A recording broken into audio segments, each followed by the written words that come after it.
Hello everyone, आज हम पढ़ने वाले क्लास 10 ज्योग्राफी का चैप्टर नंबर फर्स्ट, जिसका नाम है रिसोर्सेज एंड डेवलपमेंट। ये जो चैप्टर है वो बाकी बहुत ही इंटरेस्टिंग चैप्टर है। हम इसी विजुअल्स और एनिमेशन की मदद से बहुत ही इंटरेस्टिंग वे में कंप्लीट करेंगे। तो चलिए स्टार्ट करते हैं।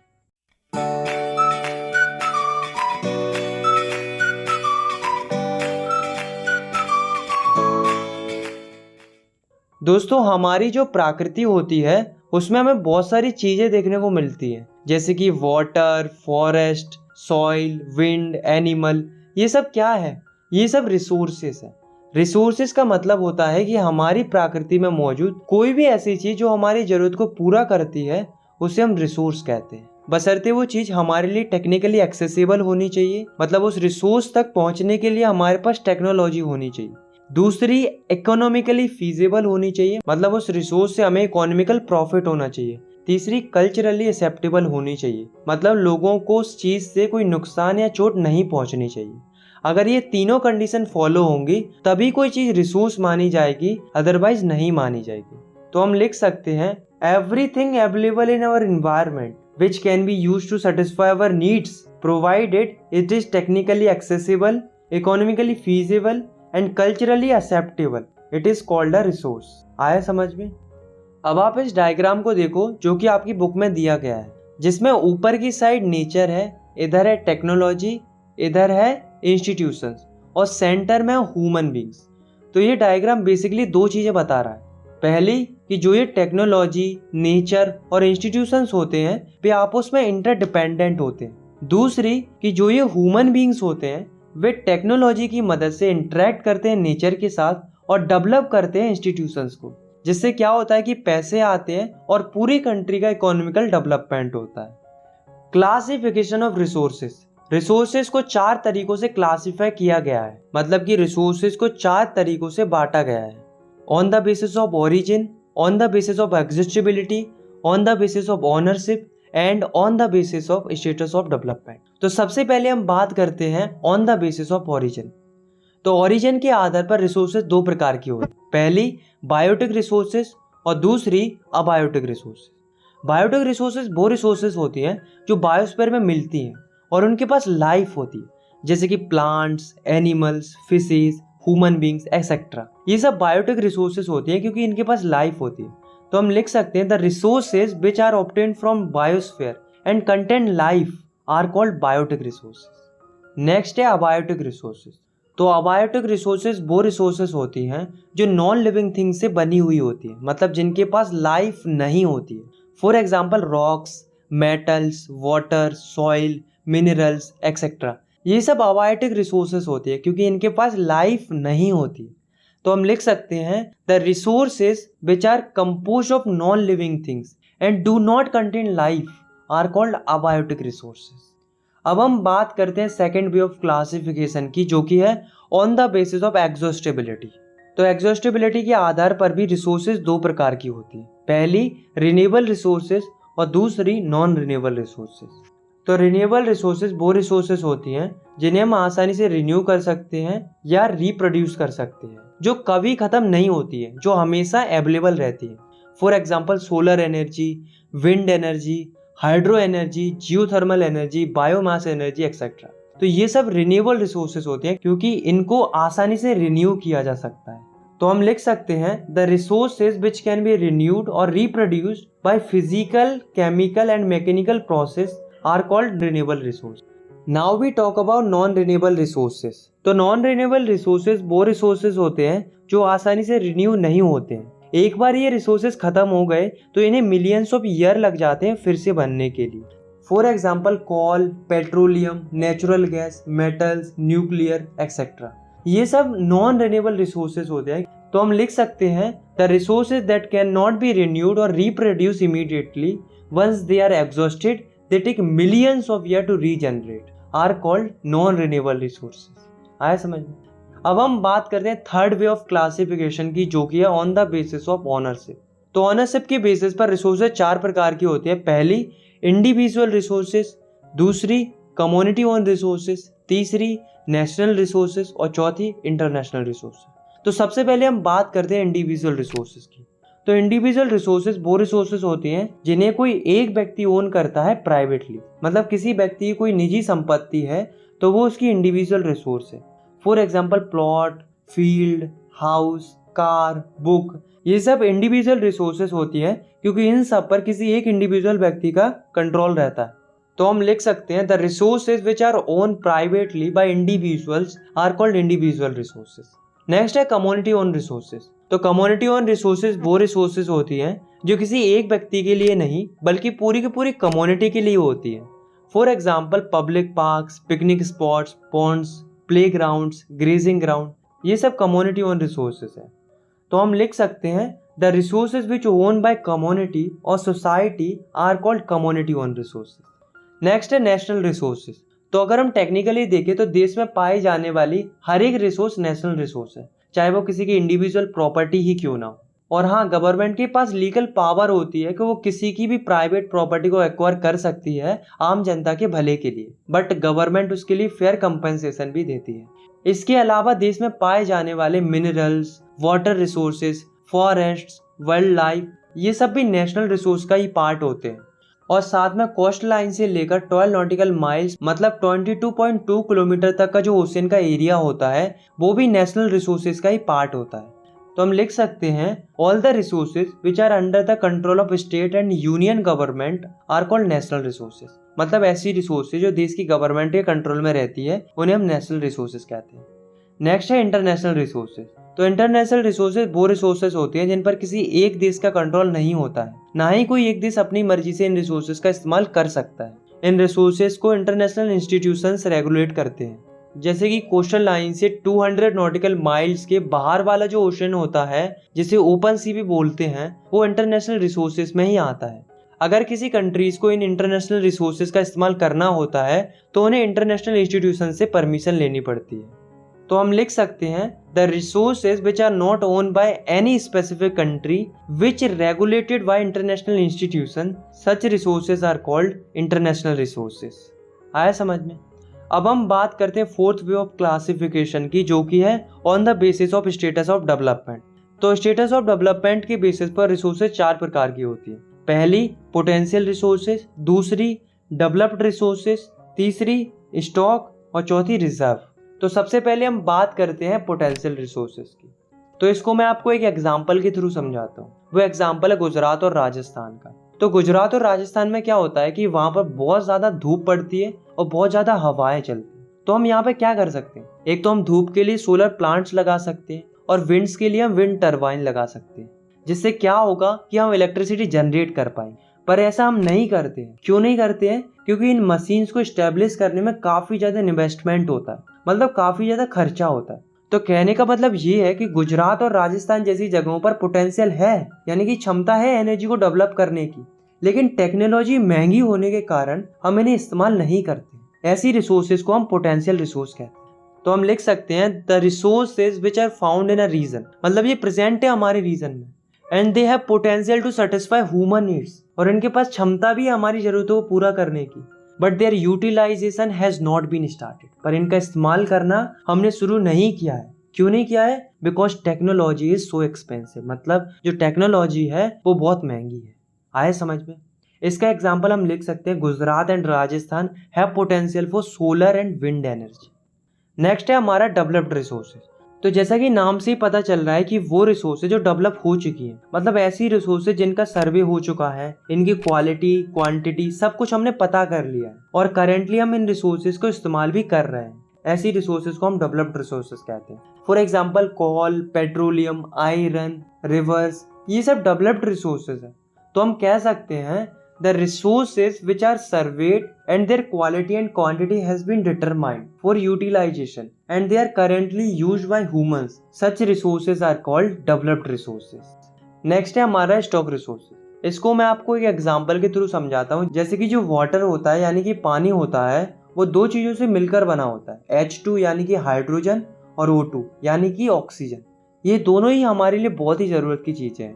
हाइड्रोजन एक अच्छा फ्यूल है और ऑक्सीजन तो तुम्हें पता ही है इंसानों के लिए कितनी ज़रूरत की चीज़ है। तो ये दोनों हमारे लिए बहुत ही अच्छे रिसोर्स बन सकते हैं, लेकिन अफसोस हमारे पास कोई ऐसी टेक्नोलॉजी ही नहीं है कि हम वाटर में से इन दोनों रिसोर्सेज को एक्सट्रैक्ट कर पाएँ। तो कहने का मतलब ये है कि ऐसे रिसोर्सेज जिनके पास पोटेंशियल तो है इंसानी जरूरतों को पूरा करने का, लेकिन उन रिसोर्सेज को एक्सेस करने के लिए हमारे पास टेक्नोलॉजी ही नहीं है, ऐसी रिसोर्सेज को हम स्टॉक रिसोर्सेज कहते हैं। तो हम लिख सकते हैं the resources which have potential to satisfy human needs but there is no appropriate technology to access them. इसका एग्जांपल है extracting O2 and H2 from H2O। Last है हमारा रिजर्व रिसोर्सेज। तो रिजर्व रिसोर्सेज वो रिसोर्सेज होती हैं जिनको utilise करने के पास हमारे पास टेक्नोलॉजी है, पर हम इन रिसोर्सेज का इस्तेमाल जानबूझकर नहीं करते हैं। हमने इन रिसोर्सेज को रिजर्व करके रखा है फ्यूचर की जरूरतों के लिए। फॉर एग्जाम्पल, जो डैम्स के अंदर पानी होता है और जो फॉरेस्ट होते हैं उन्हें हमने रिजर्व करके रखा है फ्यूचर के लिए। हम इन रिसोर्सेज को थोड़ा बहुत ही यूज करते हैं ताकि जब फ्यूचर में जरूरत पड़े तब हम इन्हें आसानी से यूज कर सकें। तो हम लिख सकते हैं the resources which can be utilised with the help of existing technology but we do not use them because we keep them for future requirements. आया समझ में? नेक्स्ट टॉपिक है हमारा डेवलपमेंट ऑफ रिसोर्सेज। दोस्तों, हम ये बात तो जानते हैं कि जो रिसोर्सेस हैं वो हमारे लिए कितनी ज़रूरी है, क्योंकि ये हमारी नीड्स को सेटिस्फाई करती है, यानी कि हमारी ज़रूरतों को पूरा करती है। लेकिन दोस्तों, इंसानों ने क्या किया है कि इन रिसोर्सेज को इनडिस्क्रिमिनेट तरीके से यूज़ किया है, यानी कि इन रिसोर्सेज को अंधाधुंध तरीके से इस्तेमाल किया है, जिस वजह से हमें आज के समय में कई सारी प्रॉब्लम्स देखने को मिल रही हैं। अब क्या क्या प्रॉब्लम्स देखने को मिल रही हैं, चलिए देखते हैं। Problem caused by indiscriminate use of resources. तो बेसिकली हमें 3 प्रॉब्लम्स फेस करनी पड़ रही हैं, जिसमें से पहली प्रॉब्लम है कि कुछ लालची लोगों ने अपने फायदे के लिए इन रिसोर्सेज का ओवर यूज किया है, जिस वजह से जो रिसोर्सेज हैं वो खत्म होती जा रही हैं। दूसरी प्रॉब्लम है कि जो रिसोर्सेज हैं वो कुछ ही लोगों के पास पहुंचती जा रही हैं, जिस वजह से जो सोसाइटी है वो 2 हिस्सों में बंट गई है, रिच और पुअर, यानी कि अमीर और गरीब। आप खुद ही सोचो ना कि जिसके पास ज़्यादा रिसोर्सेज होंगी वो अमीर होता जाएगा और जिसके पास कम रिसोर्सेज होंगी वो गरीब होता जाएगा। बस इसी तरह से जो समाज है वो 2 हिस्सों में बढ़ती जा रही है। तीसरी प्रॉब्लम है कि रिसोर्सेज के ओवर एक्सप्लॉयटेशन की वजह से हमें कई सारे इकोलॉजिकल क्राइसिस से गुजरना पड़ रहा है, जैसे कि global warming, ozone layer depletion, pollution, land degradation etcetera. अब दोस्तों, सवाल ये उठता है कि क्या कोई ऐसा तरीका है जिससे हम रिसोर्सेज को बचा सकते हैं? तो इसके लिए एक टर्म इंट्रोड्यूस हुआ, एक कंसेप्ट आया जिसका नाम है सस्टेनेबल डेवलपमेंट। तो सस्टेनेबल डेवलपमेंट क्या कहता है कि रिसोर्सेज का इस्तेमाल करो, बेशक करो, पर इस तरीके से करो कि जो हमारा इन्वायरमेंट है वो डैमेज ना हो और जो आने वाली फ्यूचर जनरेशंस है उनके लिए भी रिसोर्सेज बची रहे। तो हम सस्टेनेबल डेवलपमेंट को कुछ इस तरीके से लिख सकते हैं, the resources should be used in such a way that our environment is not damaged and the needs of future generations are not compromised. This called a sustainable development. अब दोस्तों, सवाल ये उठता है कि जो ये सस्टेनेबल डेवलपमेंट का जो आइडिया था वो आया कहाँ से, इसकी शुरुआत कहाँ से हुई? तो हुआ क्या था कि 1992 में एक मीटिंग हुई थी जिसका नाम था रियो डे जेनेरियो अर्थ समिट। ये दुनिया का पहला इंटरनेशनल अर्थ समिट था। ये कहाँ पर हुआ था? तो ये ब्राजील में एक जगह है रियो डे जेनेरियो, वहां पर ये मीटिंग हुई थी। इस मीटिंग में 100 से ज्यादा देशों ने भाग लिया था। अब दोस्तों, रीजन क्या था इस मीटिंग को करने का? तो रीजन था कि कैसे हम इन्वायरमेंट को प्रोटेक्ट कर सकते हैं और जो इन्वायरमेंट से रिलेटेड जितनी भी समस्या है उनका क्या क्या समाधान हो सकता है, इस चीज पर डिस्कशन करना, ताकि विश्व स्तर पर सोशियो इकोनॉमिक डेवलपमेंट हो सके। तो ये रीजन था और इसके लिए मीटिंग होती है, सभी आपस में डिस्कशन करते हैं और अपने अपने विचार रखते हैं। इसके बाद इस मीटिंग का रिजल्ट आता है। तो रिजल्ट क्या आता है? देखो, पहला, सारे देश मिलकर जंगलों को प्रोटेक्ट करने के लिए ग्लोबल फॉरेस्ट प्रिंसिपल्स पर सहमति जताते। मतलब सारे देशों के लीडर ये सहमति जताते हैं कि हम जंगलों का सस्टेनेबल तरीके से इस्तेमाल करेंगे और जंगलों की रक्षा करेंगे। दूसरा, ये सारे देशों के लीडर सस्टेनेबल डेवलपमेंट के लिए एजेंडा 21 को अपनाते हैं। अब सवाल ये उठता है कि ये एजेंडा 21 क्या था? तो एजेंडा 21 बेसिकली कुछ नहीं था, एक डिक्लेरेशन था, यानी कि एक घोषणा पत्र था जिसमें एनवायरनमेंट की जो अलग अलग प्रॉब्लम्स थी जो कि इंसानों ने क्रिएट की थी उनको कैसे खत्म करना है और एनवायरनमेंट को कैसे बचाना है, इस चीज पर एक ब्लूप्रिंट था। तो आया समझ में कि क्या था एजेंडा 21। नेक्स्ट टॉपिक है हमारा रिसोर्स प्लानिंग। तो जैसा कि आपको नाम से ही पता चल रहा है कि रिसोर्स प्लानिंग का मतलब होता है रिसोर्सेज की प्लानिंग करना, मतलब रिसोर्सेज को सही ढंग से इस्तेमाल करना। अब दोस्तों, एक क्वेश्चन अराइज होता है कि रिसोर्स प्लानिंग करने की ज़रूरत क्या है हमें? तो रिसोर्स प्लानिंग करना क्यों ज़रूरी है, ये मैं आपको एक एग्जांपल के थ्रू समझाता हूँ। जैसे मान लो ये हमारी इंडिया है, तो इंडिया में झारखंड और छत्तीसगढ़ में काफ़ी ज़्यादा मिनरल्स और कोयल पाया जाता है। सिमिलरली अगर हम बात करें राजस्थान की, तो राजस्थान में सोलर एंड विंड एनर्जी काफ़ी मात्रा में है, लेकिन वहाँ पर पानी की कमी है। और वहीं अगर हम बात करें अरुणाचल प्रदेश की, तो वहाँ पर पानी तो बहुत है लेकिन इंफ्रास्ट्रक्चर की कमी है। तो कहने का मतलब ये है कि हमारे यहाँ रिसोर्सेज तो बहुत है लेकिन वो अनइवन तरीके से डिस्ट्रीब्यूटेड है।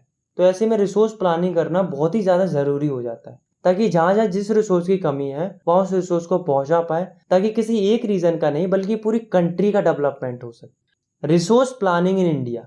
तो दोस्तों हमने ये तो जान लिया कि रिसोर्स प्लानिंग क्या होती है और ये क्यों ज़रूरी है, लेकिन इस टॉपिक में हम पढ़ेंगे कि इंडिया में रिसोर्स प्लानिंग एक्चुअली में होती कैसे है। तो देखो, रिसोर्स प्लानिंग करने के 3 स्टेप्स होते हैं। पहला स्टेप होता है identification and inventory of resources.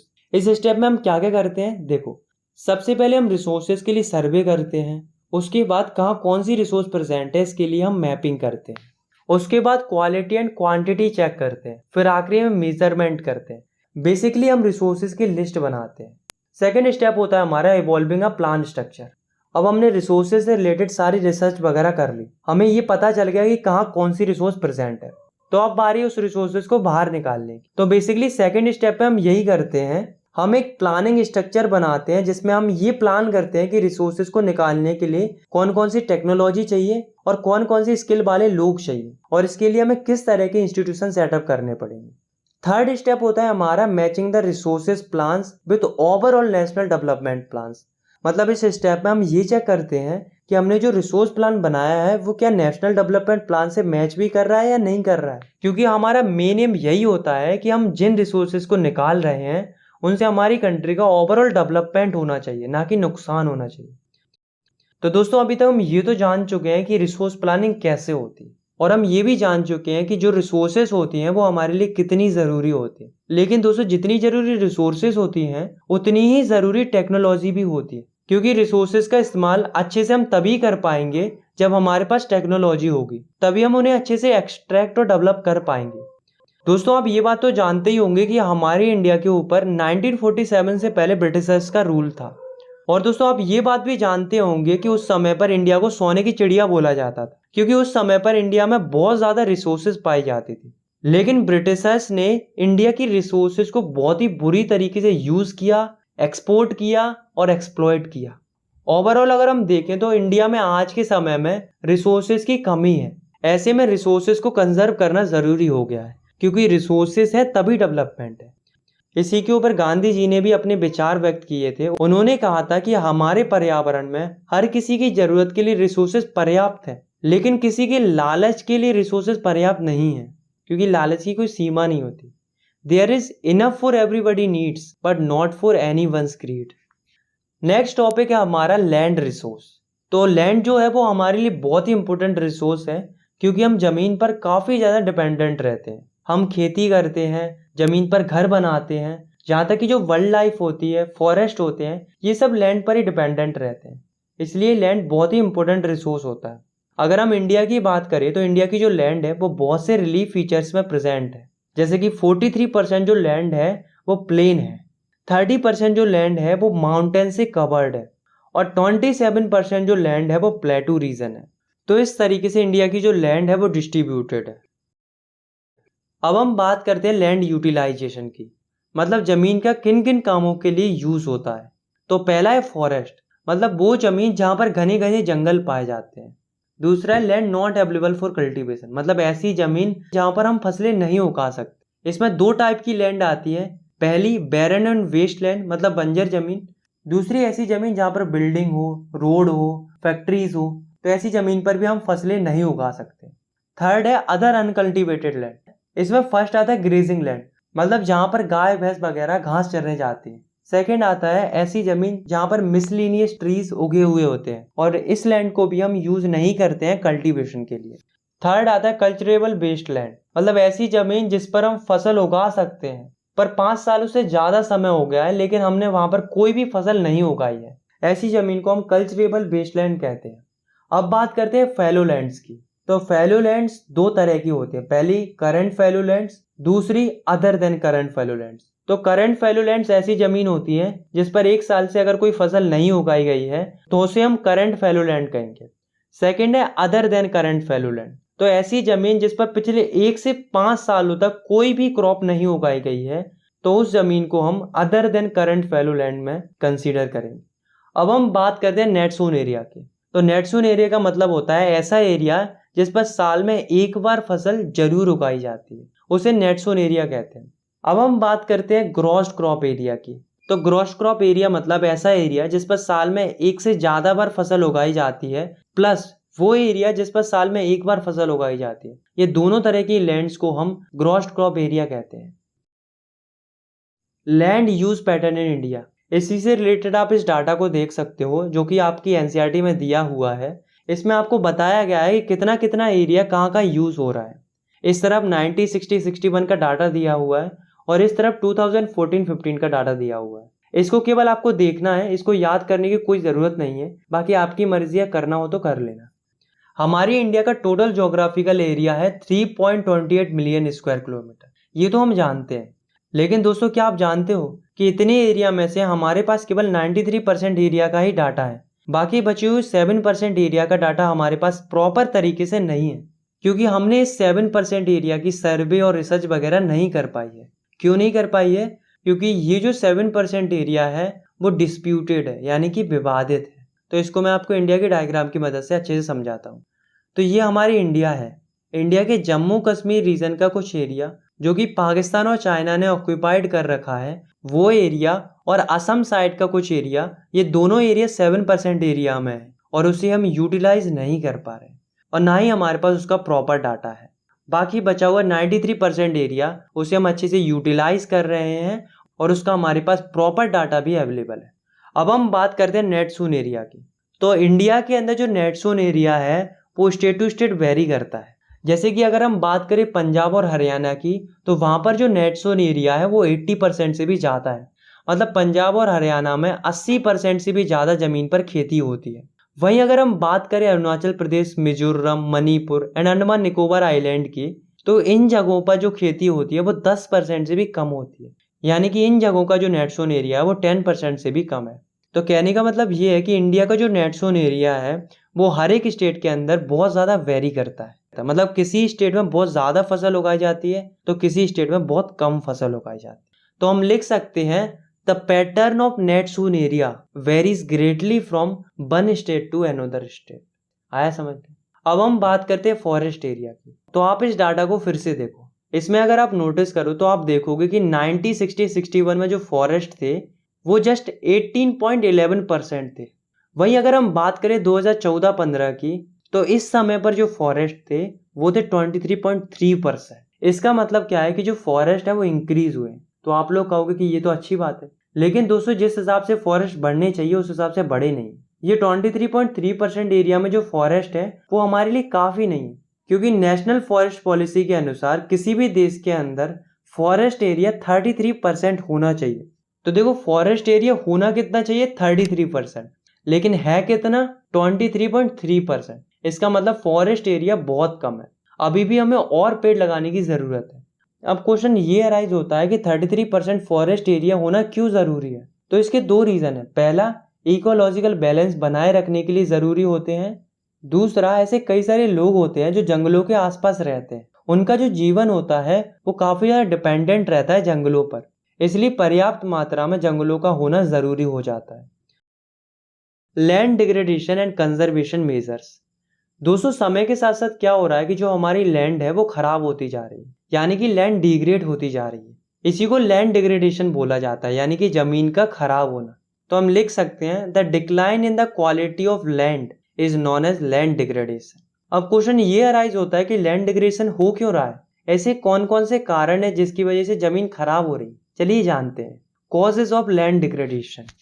तो पहला रीजन है डिफॉरेस्टेशन, यानी कि पेड़ों को काटना। तो बेसिकली झारखंड, छत्तीसगढ़, मध्य प्रदेश, इन स्टेट में सबसे ज़्यादा पेड़ काटे जाते हैं माइनिंग के लिए। दूसरा है ओवर ग्रेजिंग। ओवर ग्रेजिंग का मतलब होता है कि जो कैटल्स होते हैं वो बहुत ज़्यादा घास खा लेते हैं, जिस वजह से जो लैंड की टॉप मोस्ट लेयर होती है वो खराब हो जाती है। ओवर ग्रेजिंग मोस्टली दो जगहों पर सबसे ज़्यादा होती है, मध्य प्रदेश और महाराष्ट्र। थर्ड है ओवर इरिगेशन।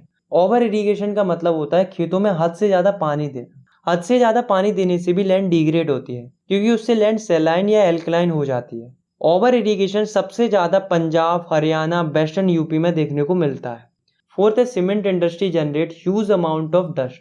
मतलब होता क्या है कि जो सीमेंट इंडस्ट्रीज होती हैं उनमें काफ़ी ज़्यादा डस्ट निकलती है, क्योंकि बड़े बड़े पत्थरों को फोड़ा जाता है, जिस वजह से जो आसपास की ज़मीन होती है उस पर डस्ट इकट्ठी हो जाती है और वो लैंड खराब हो जाती है।